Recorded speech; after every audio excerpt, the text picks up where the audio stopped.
Hola amigos de familia Ebenecer Candelaria, en Cartagena, en Luruaco, Buenaventura y en todo el mundo. Hoy vamos a estar compartiendo un poderoso culto profético. Hoy vamos a estar compartiendo una hermosa palabra, un pan de vida.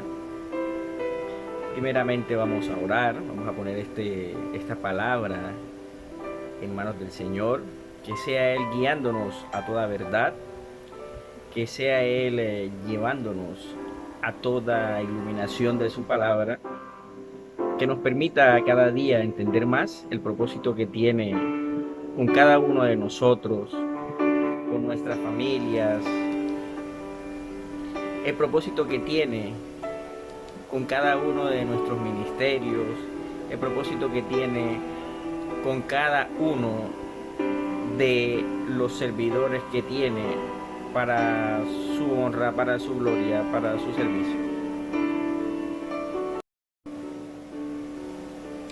Vamos a estar compartiendo un tema que tiene por nombre el servicio a Dios, y vamos a estar compartiendo la palabra que tiene como título características de una vida consagrada a Dios.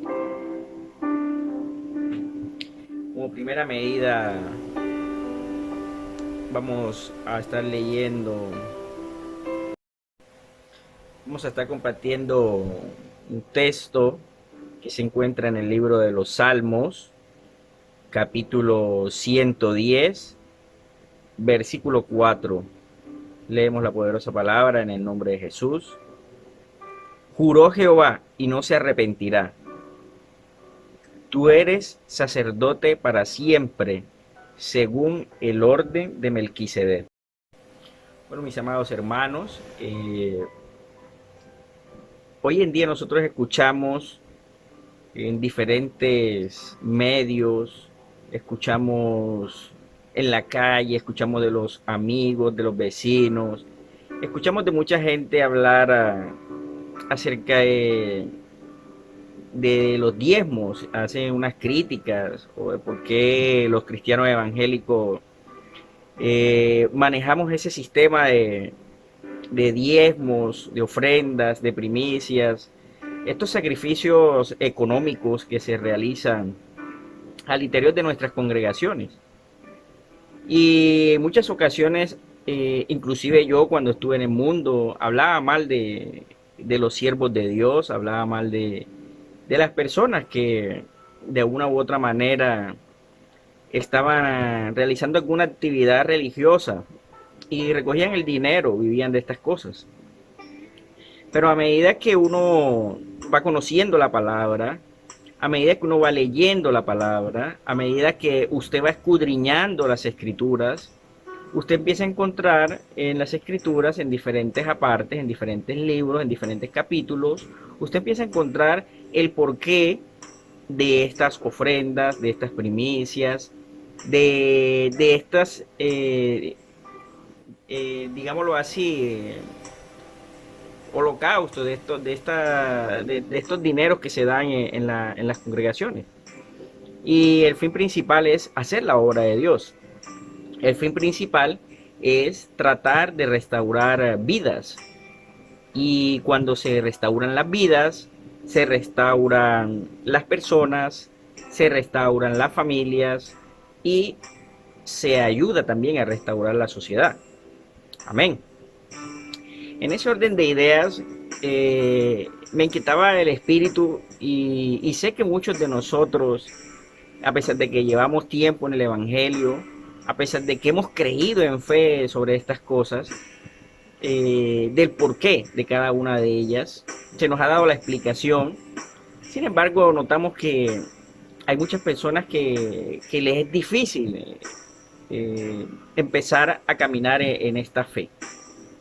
Sí, recibimos rápidamente la fe de las promesas, recibimos rápidamente la fe de la sanidad, recibimos rápidamente la fe de la prosperidad, recibimos rápidamente la fe en la restauración de las cosas que están mal en nuestra vida, pero no entendemos de que hay un grupo de personas que están detrás de enseñar, de redarguir, de aconsejar, de guiar, de ayudar, de acompañar, de brindar ese apoyo que necesita cada persona en determinado momento de su vida para salir adelante. Sí es cierto que tiene que haber una palabra de fe, es cierto que tiene que haber una palabra conforme a la Biblia, pero también sabemos de que la obra del Señor se hace con los pies de los que van, las rodillas de las personas que se arrodillan a orar y con los aportes que se dan para realizar la obra del Señor. Amén. En ese orden de ideas, hoy vamos a estar compartiendo un tema muy especial, que es el servicio a Dios, como ya se dijo anteriormente, y vamos a estar tocando el título, características de una vida consagrada a Dios. Amén. Entonces, yo quiero compartir contigo tres características de una vida consagrada a Dios. La primera característica es hablar lo recto de Jehová. Amén. Primera característica, hablar lo recto de Jehová. Vamos a estar leyendo en el libro de Job, capítulo 42, versículo 8, ¿qué es hablar recto de Jehová? Amén. Dice la poderosa palabra del Señor en Job, capítulo 42, 8. Ahora pues, tomaos 7 becerros y 7 carneros, e id a mi siervo Job, y ofreced holocausto por vosotros. Y mi siervo Job orará por vosotros, porque de cierto a él atenderé, para no trataros afrentosamente, por cuanto no habéis hablado de mí con rectitud, como mi siervo Job. En esta primera parte, en este primer punto, en esta primera característica, vamos a estar compartiendo por qué un ser humano está habilitado para orar por otros. ¿Por qué un ser humano está habilitado para presentar un sacrificio por otra persona? ¿Y por qué los otros seres no pueden presentar su propio sacrificio? Amén. Entonces, aquí vemos en el libro de Job, que se encuentra en la Biblia, notamos que cuando a Job le vino una gran tribulación, era un hombre que creía mucho en Dios y que era un hombre justo y que Dios daba testimonio de él. Sin embargo, vino un tiempo de prueba que en ese periodo hasta su propia esposa lo mandó a maldecir a Dios.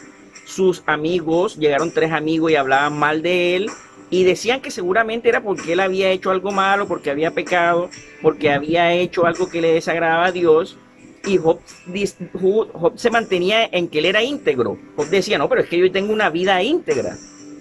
Yo no he hecho nada para que el Señor se ofusque conmigo y me castigue de esta manera.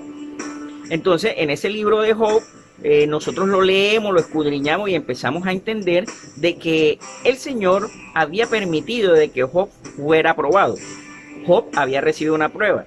Y estas personas que se acercaron a él, primeramente a compadecerse, primeramente a brindarle un apoyo, pero ellos decían mal de Job. Decían de que Job tenía alguna responsabilidad en eso malo que le había sucedido, que le estaba acaeciendo. Y Job se mantenía y decía, no, yo no he hecho nada malo. Si yo soy una persona íntegra, yo ofrezco mi sacrificio, yo me mantengo al margen de la maldad. Sin embargo, ¿qué puedo hacer? Dios me ha tocado. Y ellos decían, ¿cómo le vas a echar tú la culpa a Dios y esto y lo otro? O sea, tenían mucho conocimiento, querían poner ese conocimiento a favor de Dios, defender a Dios. Sin embargo, no estaban hablando lo recto, no estaban hablando lo íntegro. Y el mismo Jehová lo reconoce en este capítulo 42, versículo 8. Ustedes no hablaron lo recto como mi siervo Job. Él sí habló lo recto. ¿Por qué habló lo recto? Porque él tuvo conocimiento de la grandeza de Jehová. Tuvo un encuentro con Jehová. Tuvo una relación con Jehová donde Jehová se le manifestó y le explicó que era Dios y que él podía hacer con su creación lo que él bien consideraba hacer. Muchas veces las cosas que Dios hace, las hace porque tiene un propósito mayor. Miremos que al final de este libro de Job, Job, a pesar de que sufrió muchas tribulaciones, al final de su vida, todo lo que él perdió lo recuperó. Y muchas veces fue hasta 7 veces lo que había perdido lo recuperó, 7 veces. Entonces, estas personas querían defender a Dios, daban sus argumentos, como nosotros escuchamos mucha gente en los barrios, en la comunidad, en nuestra familia, que se quieren justificar con lo que hacen, que dicen que están guardando una integridad, que están guardando una santidad. Sin embargo, desconocen de que Dios tiene un propósito con cada cosa que pasa en nuestras vidas. Amén. Entonces, como ellos no fueron llamados al secreto, como ellos no fueron llamados a la relación con Jehová en el secreto, estas personas tenían que buscar una persona que estuviera en el secreto, que estuviera en la relación correcta con Jehová, que conociera la revelación de Jehová, que conociera cómo opera Jehová, cómo se mueve y cuál es el propósito de él de hacer las cosas. Él se lo reveló a Job. Entonces Job había quedado habilitado, había cambiado su vida, ya no era solamente un empresario, ya no era solamente un comerciante, ya no era solamente un padre, ya no era solamente un esposo, ahora tenía una función adicional, tenía que recibir esos holocaustos, esas ofrendas, y de estas personas que estaban obrando sin tener en cuenta el Señor, que no tenía una relación con Dios, y él tenía que recibir esas ofrendas, tenía que recibir esos holocaustos, a pesar de que tenía dinero, tenía mucho dinero, y todo le había sido restaurado. Pero entonces estas personas, sus amigos, que también tenían dinero, ellos tenían que llevarle el sacrificio a Jehová, pero Jehová no se lo iba a recibir a ellos. Y mire que ellos lo estaban defendiendo. Hay mucha gente que habla bien de Dios, hay mucha gente que tiene mucha fe en Dios, pero el que no tiene una relación con Jehová, el que no tiene un encuentro con Jehová a través de la tribulación, a través de la enseñanza de Jehová directamente, no está habilitado para hacer estos sacrificios. Amén. Aquí nos recuerda la palabra: tú eres sacerdote para siempre según el orden de Melquisedec. Dios elige sus sacerdotes. Amén. En el libro de Hebreos capítulo 6 dice que el apóstol Pablo hace una explicación y dice, hombre, era necesario que hubiera un cambio de ley, porque ya no iban a seguir llamándose sacerdotes solamente los hijos de Leví, de la tribu de Israel, una de las tribus de Israel. No, cuando Jesucristo muere, Jesucristo permite que descienda sobre nosotros el Espíritu Santo, y la persona que tiene una comunión con Dios, así como la tuvo Job en ese momento con el Espíritu de Jehová, ahora nosotros la tenemos con el Espíritu Santo, un espíritu de consagración al Señor, no para estar haciendo lo que no conviene, sino para estar consagrado en el Señor. Entonces en ese momento viene ese Espíritu Santo y nos habilita para nosotros presentar esos sacrificios de las personas que quieren agradarle al Señor, de las personas que quieren participar en su obra, de las personas que quieren dar una ofrenda, de las personas que quieren dar una primicia, de las personas que quieren dar un diezmo. Entonces ya quedamos nosotros habilitados. ¿Tenemos dinero? Amén, tenemos dinero. Pero no quiere decir de que nosotros por nuestro dinero, con nuestro dinero vamos a presentar la ofrenda que cada uno de vosotros tiene que presentar, el diezmo, la primicia que cada uno de vosotros tiene que presentar, porque cada uno de nosotros tenemos que tener una relación con Dios, cada uno de nosotros tenemos que tener una gratitud con Dios, y tenemos que entender que los ministerios funcionan con base en los aportes de los que damos. Amén. Entonces, siguiendo con el segundo punto de una característica de una vida consagrada a Dios, tenemos haber cambiado de vida. Amén. Y vamos a estar leyendo en el libro de Primera de Reyes, capítulo 19, versículos del 19 al 21. Dice la poderosa palabra del Señor: llamamiento de Eliseo. Versículo 19. Partiendo él de allí, está hablando de Elías, halló a Eliseo, hijo de Safat, que araba con 12 yuntas delante de sí, y él tenía la última. Y pasando Elías por delante de él, echó sobre él su manto. Versículo 20. Entonces, dejando él los bueyes, vino corriendo en pos de Elías y dijo: te ruego que me dejes besar a mi padre y a mi madre, y luego te seguiré. Y él le dijo: ve, vuelve, ¿qué te he hecho yo? Y se volvió y tomó un par de bueyes y los mató. Y con el arado de los bueyes coció la carne y la dio al pueblo para que comiese. Después se levantó y fue tras Elías y le servía. Amén. Entonces aquí viene el segundo punto, haber cambiado de vida. Notamos en esta parte de la palabra, en esta enseñanza que nos da el Señor, que había un hombre que estaba arando con sus bueyes el campo, o sea, un hombre que estaba dedicado a una empresa, a un negocio, estaba haciendo su actividad comercial, y como ya se había cumplido el tiempo de Eliseo, ya el Señor había, de Elías, ya el Señor había considerado que el tiempo de Elías y su ministerio había terminado, le dijo, ve y úngeme a Eliseo en reemplazo tuyo. Entonces Elías procedió a cumplir la orden del Señor y fue y buscó a Eliseo, pasó por delante de él y le pasó el manto. Y mire lo que es estar despierto, mire lo que es tener una conciencia espiritual despierta. Este hombre que estaba haciendo su trabajo, este hombre que estaba dedicado a su campo, a su trabajo, a su empleo, dedicado a lo que tenía que hacer para sostener a su familia, cuando percibe el ungimiento del manto de Elías, inmediatamente él le dijo, espera, yo te voy a seguir. Y sin embargo, Elías, como no le dijo ni para qué era, ni por qué era, sino que simplemente hizo ese acto profético de pasarle el manto por encima, él le dijo, ¿qué te he hecho yo? Ve, devuélvete. Entonces, Eliseo, sabiendo de que había sido llamado, este era un hombre que seguramente estaba, a pesar de que estaba haciendo su trabajo, a pesar de que estaba haciendo sus cosas, él sabía que había algo más. Él sabía que había algo más que el trabajo. Él sabía que había algo más que un esposo, una esposa, unos hijos, unas hijas, una sociedad. Él sabía que había algo más. Entonces él apenas percibió el mover espiritual, inmediatamente percibió de que había sido llamado. Yo no sé si tú has sentido que has tenido ese llamado. Yo no sé si tú en el diario hacer de tu vida te ha pasado esto, que ha venido alguien y ha pasado por el lado tuyo, o ha hecho algo para llamarte, o te ha dado una palabra y te ha dicho, ven que el Señor te llama. Y de pronto tú le dices, mira, pero es que yo quiero devolverme a hacer tal cosa. Y entonces tú le dices, bueno, devuélvete. No creo. Pero tú le dices, bueno, devuélvete. Ves, devuélvete. Ves, ideal. Yo no quiero nada contigo. Si tú quieres seguirme, sígueme. Si no, es tu problema. Entonces, eso fue lo que dijo Elías. Sin embargo, Eliseo le siguió. ¿Cuántas personas un hermano medio le dice algo que no le agrada y entonces, no, yo no voy más a la iglesia porque es que el hermano me hizo X, yo no voy más a la iglesia porque el hermano me hizo Y, yo no voy más a la iglesia porque el pastor X, porque el pastor Y, porque es que el pastor hizo, porque es que, entonces están viendo es el ministro, pero no quieren cambiar su vida, amén. Están viendo siempre lo que están haciendo los ministros, pero no quieren cambiar su vida. Entonces, en este caso, es cuando nosotros tenemos que dejar de estar viendo lo que los otros están haciendo y tenemos que encargarnos de nuestro propio ministerio. Amén. Entonces, nosotros tenemos que haber cambiado de vida. Esa es otra característica.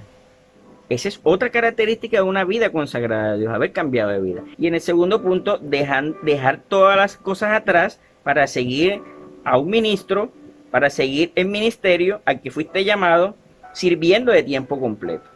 Entonces aquí viene una pregunta, hermano, pero usted está diciendo tiempo completo, o sea que yo tengo que dejar de trabajar, tengo que dejar de producir para mi hogar, tengo que retirarme de mi empleo, tengo que retirarme de mi negocio, tengo que retirarme de la vida que tenía, de mi familia. Entonces yo vengo y te digo de parte del Señor, esa es tu vida, esa es la vida que vas a impactar. ¿Cómo es dedicar tu tiempo completo al Señor? Es que dejes de practicar el pecado.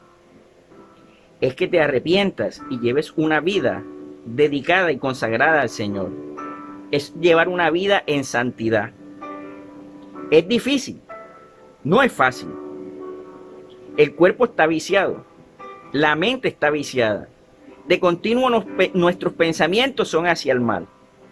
Pero en la medida en que nosotros leemos la palabra, en la medida en que nosotros caminamos con otros hermanos, en la medida en que nosotros nos discipulamos, en la medida en que nosotros escuchamos la prédica, nos congregamos, le damos gracias al Señor, oramos, nos mantenemos haciendo lo que le agrada al Señor, vamos a dejar de practicar esos malos hábitos, esas malas costumbres, esos pecados que no le agradan al Señor y los que traen sobre nosotros juicios, los que traen sobre nosotros situaciones que nos hacen daño, que le hacen daño a nuestra familia. Amén.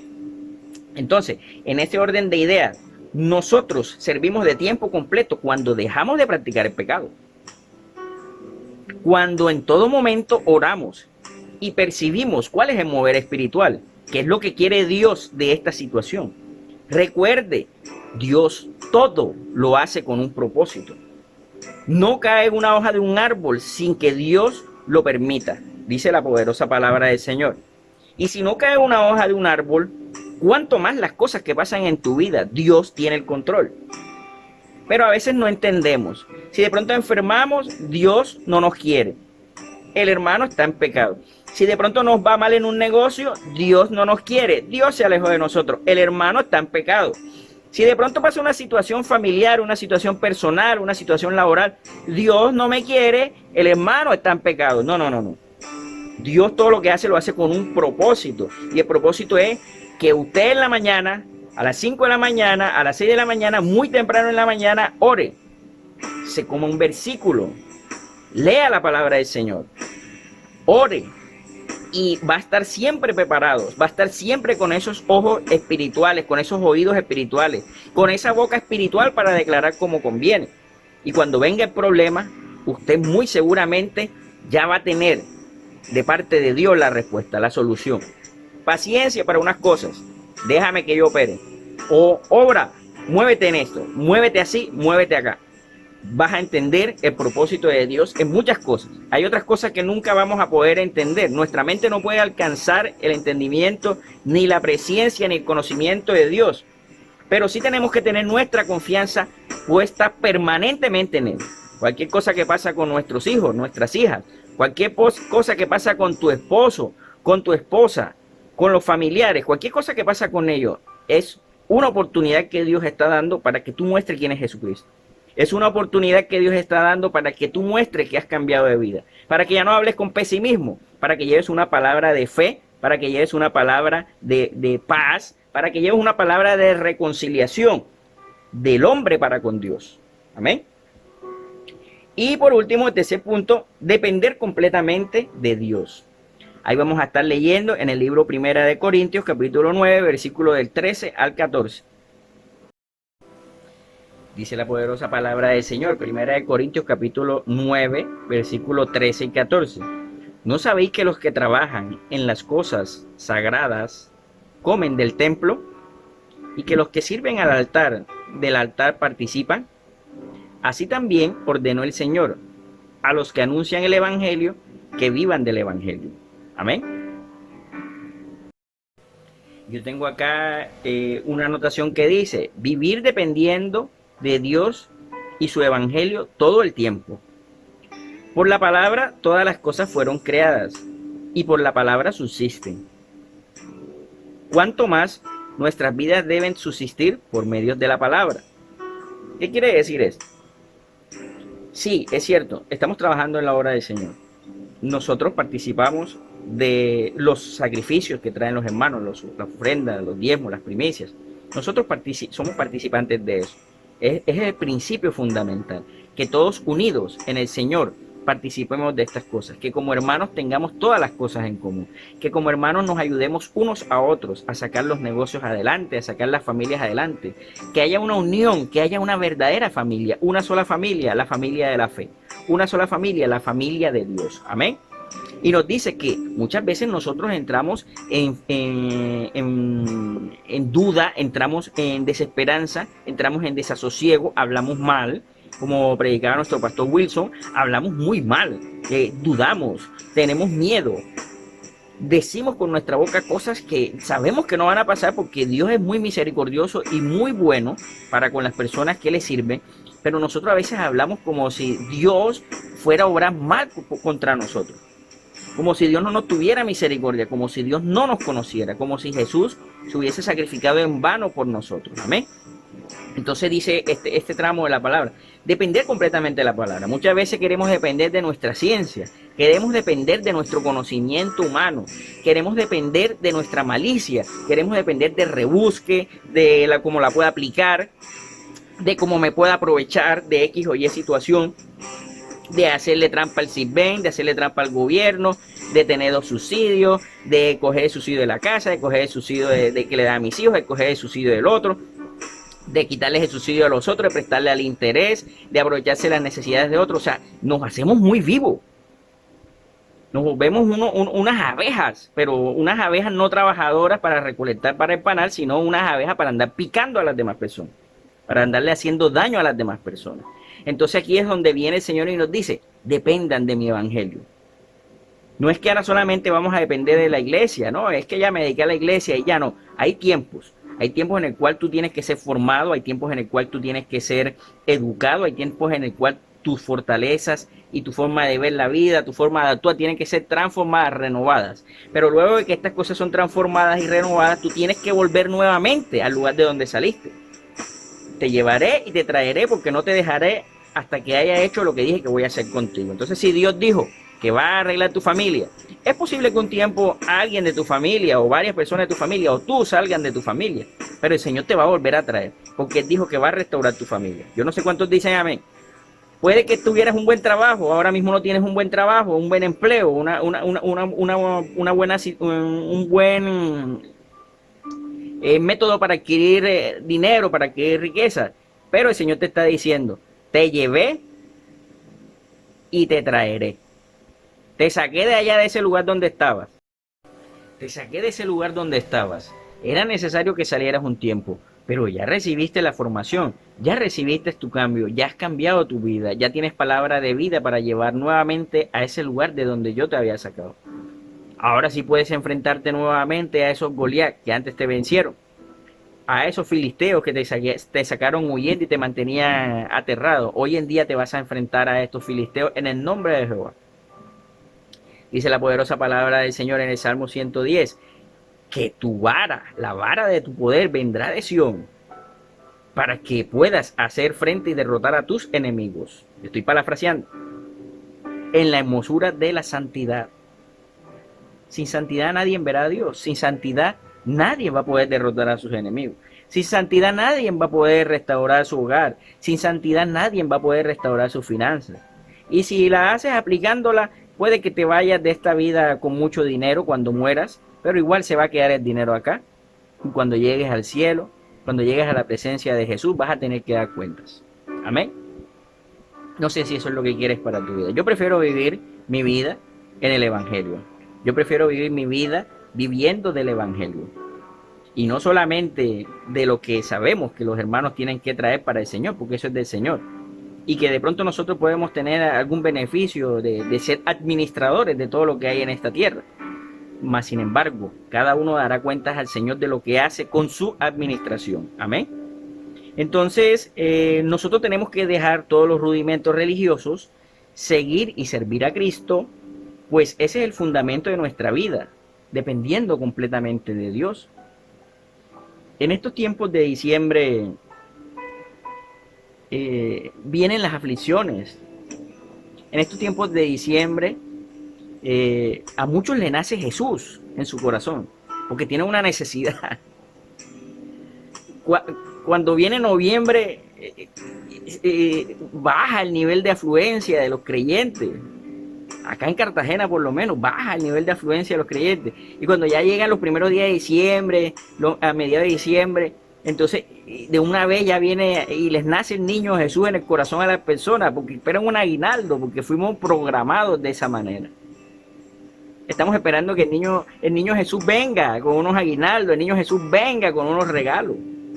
Y les nace el niño Jesús en el pesebre y todo. Pero, ¿qué pasa con ese niño Jesús en enero? ¿Qué pasa con ese niño Jesús en febrero, en marzo, en abril? O sea, el niño Jesús en diciembre les nace y se les vuelve un hombre entre diciembre y abril. Y en abril lo matan. En Semana Santa lo matan. Marzo, abril lo matan. Entonces, mire la mentalidad humana. Nosotros no podemos seguir con estas tradiciones, con estos ritos que lo que le hacen es daño a nuestra familia. En diciembre hay mucha gente que está acongojada, que está afectada porque no tiene dinero para comprar ropa, porque no tiene dinero para comprar zapatos, porque no tiene dinero para comprar aguinaldo, porque no tiene dinero para mejorar su casa, porque no tiene dinero para mejorar su vida, porque es que quiere ver el final de un ciclo en prosperidad. Pero, ¿qué hiciste para cambiar tu vida ese año? ¿Creciste en la palabra? ¿Cambiaste de vida? ¿Hablaste lo correcto? ¿Cambiaste de vida? ¿Dependes del Evangelio? ¿Vives en el Evangelio 24/7? 24 horas al día, los 7 días de la semana. Vives conectado para saber cuáles son los moveres de Dios, cuándo tienes que moverte para acá, o cuándo tienes que moverte para allá, o cuándo tienes que decir sí, cuándo tienes que decir no. Entonces, aquí viene una parte muy importante para nuestras vidas, y es que nosotros necesitamos un cambio de vida. Necesitamos tener una vida consagrada a Dios. Amén. Por último, te quiero hacer una invitación. Vamos a leer en el capítulo 1 de Reyes, capítulo 19, versículo 20. Primera de Reyes, capítulo 19, versículo 20 nos dice: entonces dejando él los bueyes, estaba hablando de Eliseo, entonces dejando él los bueyes, vino corriendo en pos de Elías y dijo: te ruego que me dejes besar a mi padre y a mi madre, y luego te seguiré. Y él le dijo: ve, vuelve, ¿qué te he hecho yo? ¿Qué te he hecho yo? Tú tienes un llamado, no de hombre, sino de Dios. Y si no lo cumples, otro tomará su lugar. Vemos en el versículo 15 y 16 de Primera de Reyes, capítulo 19, que Elías tenía ese llamado. Pero dice la palabra del Señor que Elías era un hombre sujeto a pasiones. Se airaba muy fácilmente. Predicaba y hacía milagros sobrenaturales con el poder de Dios. Elías era uno de los más grandes profetas que conoció Israel. Sin embargo, esas mismas pasiones, esos temores de enfrentarse a quien ya le había dado la palabra, de no tener temor de perder su vida por la palabra del Señor, por la palabra que había lanzado, de mantenerse firme ante las situaciones adversas, lo llevó siempre a tener temor, a hacer grandes obras, a hacer grandes obras, a hacer grandes milagros, a hacer prodigios, a hacer descender el poder de Dios. Sin embargo, vemos que Eliseo lo tuvo que reemplazar en el ministerio. ¿Por qué? Porque Elías no pudo sostener eso que se le había dado, ese ministerio que se le había dado. Llegó un momento en que tuvo que salir huyendo porque dijo: me van a matar. Muchos andamos huyendo del Señor, muchos andamos huyendo de la situación, muchos andamos huyendo. Tratamos de no enfrentar las situaciones que tenemos que enfrentar. El Señor hoy nos está invitando a que enfrentemos esas situaciones que están ahí pendientes, que necesitan que nosotros le hagamos frente con la fe que Él nos ha dado, para hacer que se vuelva una realidad la palabra de Dios en nuestra vida, para hacer que se vuelva una realidad esa promesa de Dios en nuestra vida. Dios nos quiere bendecir, Dios nos quiere sobreabundar, pero si nosotros huimos como hizo Elías, huimos de las situaciones, nos escondemos por ahí en un hueco, en una peña, en una casa, nos escondemos en el trabajo, nos escondemos en una situación familiar, nos escondemos en la salud, nos escondemos en lo otro, esto, y nunca cambiamos nuestra vida por completo, nunca vivimos completamente en el Evangelio, nunca tenemos esa palabra de fe permanente en nuestra boca. Si nosotros no cambiamos esa manera de seguir al Señor verdaderamente, de seguir y de guardar nuestro ministerio, entonces muy seguramente vamos a vivir esto que vivió Elías, a pesar de que era un gran ministro. Elías, gran ministro, fue reemplazado por Eliseo. Amén. Y yo pienso que tú no quieres que Dios te quite tu corona, que tú seas reemplazado, que tus días en la tierra sean acortados para que puedas ser salvo. Yo pienso que tú quieres vivir una vida llena de amor. Yo pienso que tú quieres vivir una vida llena de paz, llena de misericordia, llena de bondad, llena de abundancia. Yo creo que tú quieres vivir una vida y ver a tus hijos, a tus hijas, ver a tus nietos, a tus nietas.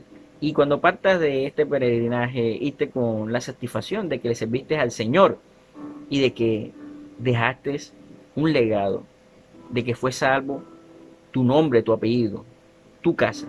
Amén. Dice el versículo 13 de este de este libro de Primera de Reyes, capítulo 19, versículo 13 dice, ¿qué haces aquí, Elías? ¿Dónde estás tú en esta hora, mi hermano, mi hermana que me escuchas? ¿Dónde estás escondido? Ahí donde estás, escondiéndote de estas situaciones. Te dice el Señor, ¿qué haces aquí? Diga su nombre. Di tu nombre. El Señor te dice, ¿qué haces aquí? ¿Qué haces aquí, José Luis? ¿Qué haces aquí, hermano Sánchez?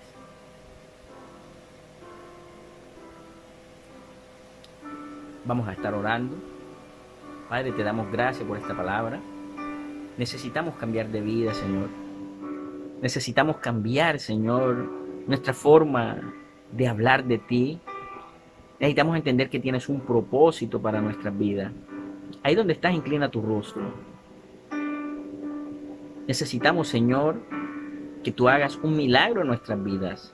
Necesitamos, Señor, que tú nos ayudes a cambiar de vida. Necesitamos, Señor, que tú nos ayudes en nuestra fe para depender cada día de ti. 24/7, Señor, para depender cada momento de ti. Necesitamos, Señor, ese cambio de vida para poder administrar esta vida que nos has dado, esta responsabilidad que nos has delegado de pastorear tus ovejas, porque son tuyas primeramente, de enseñarles el buen camino por el que deben andar, de enseñarles a ti, mi Señor Jesús, que eres el camino, de enseñarles a ti, mi Señor Jesús, que eres la verdad, y de darles a ti, mi Señor Jesús, que eres la vida eterna. Te pedimos, Padre, en el nombre poderoso de Jesús, que seas tú bendiciendo a cada persona que escuche este video, que sea tu Espíritu Santo redarguyendo su espíritu, dándole vida, dándole espíritu de valentía, enviando desde Sion el báculo de su autoridad, el báculo de tu poder, para que puedan hacer esas obras como las hacía Elías, para que puedan hacer esas obras como las hizo Eliseo, pero sobre todo, Señor, para que puedan mostrar una vida íntegra, para que puedan mostrar una vida en la cual se sientan orgullosos de haberte servido, en la cual se sientan honrados de haberte servido, y que en el postrer tiempo, Señor, en la vida eterna, tengamos recompensa. Te damos gracias, Señor, bendecimos a todos nuestros hermanos, que seas tú, Señor, siempre ayudándonos y bendiciéndonos a todos, en el nombre poderoso de Jesús. Amén y amén. Muchas bendiciones, amados.